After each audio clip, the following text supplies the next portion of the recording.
the United States and South Korea. And here in Africa, Ethiopia's two houses of parliament have elected Taye Selassie, the country's top diplomat, as president. Taye Selassie was sworn in on the same day he was handed over the constitution by the country's outgoing president. He succeeds the country's first female president, who was elected 6 years ago. The AU chairperson has congratulated him on his election and further restated the continued support of the African Union Commission to Ethiopia's journey to deepen the country's democracy and sustainable development. Taye Selassie is a seasoned diplomat who served as Ethiopia's permanent ambassador to the United Nations in New York and also as foreign minister. Let's speak on politics in Ethiopia. Amuda Musigbudi, global affairs analyst, joins me via Zoom from Ibadan. Good to have you join us. Thank you so much for having me. So before we get to Selassie himself, who has a very impressive resume, I want to talk about the first female president who has now resigned. She resigned few days or few weeks to the end of her tenure, and that's amid reports of a fallout with Prime Minister Abiy Ahmed. Speak more on that and how that positions politics in the country. Thank you so much. First, you will notice that Abiy Ahmed has embarked on serious and I must also say expensive constitutional reforms so as to consolidate power himself since last year. And of course, that was even heightened with the membership of, the admission of Ethiopia into BRICS. That's early this year, I think, January, I guess.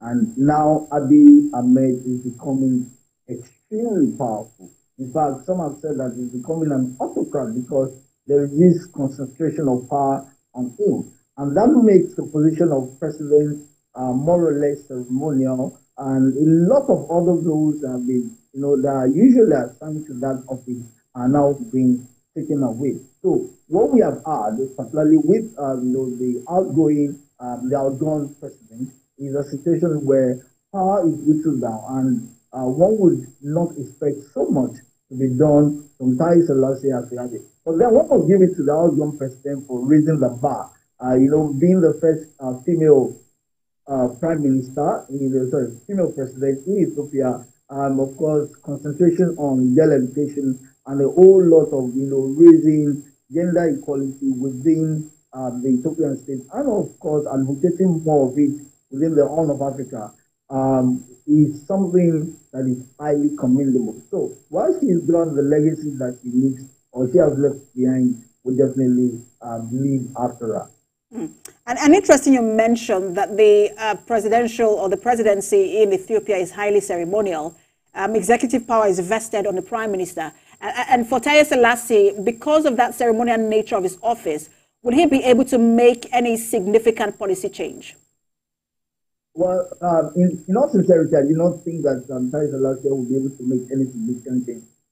He would have to be at the beck and call of Abiy Ahmed, the prime minister, if he would be able to make any impact. So, if there is any disagreement between them, you can be sure that all his lofty ideas are just going to be in the pipeline. That's all that would happen. And I'm just surprised with the way he has come out to say, we're going to ensure that we improve on the economy and a whole lot more. And that for me is actually biting more than you can chew.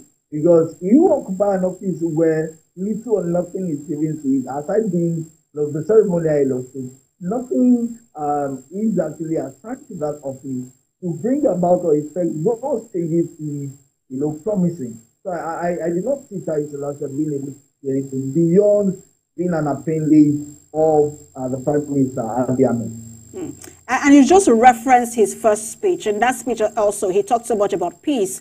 And I just want to take, a quote from that speech. He said, all doors to peace remain widely open and that government is open to peaceful dialogue, whether with individuals or groups. And one can imagine that he was talking about the conflict in the Oromia region and the Amhara region. And he's from the Amhara region, which is one of the regions in Ethiopia where fighting and conflict is ongoing. Does he have the clout to push for negotiations and foster national dialogue? Now, a fundamental thing to also look at here is whether Taye Selassie is a grassroots politician. Because if he's going to be able to make changes in terms of conflict within Ethiopia, then it must be a drastic constitution. But unfortunately, he is not. Although the old clan identity and of course sentiments may come into help him, but beyond that, I do not feel that Sai Selassie has got that clout. Yes, he may got the respect from his people, but then I do not see him, because he is not a grassroots politician per se, he's not one who is at home with his people in Amara region. I don't think that this person as the president will then be able to take anything, except for this sense of, oh, he is our person, he is our son, and so we should give him the support. Anything beyond that, I do not think that there will be any major change at all in terms of impedance to the personality of Sai Selassie. Thank you so much for your time, as always. Interesting developments there in Ethiopia. Amuda Mbuzibudi, Global Affairs Analyst.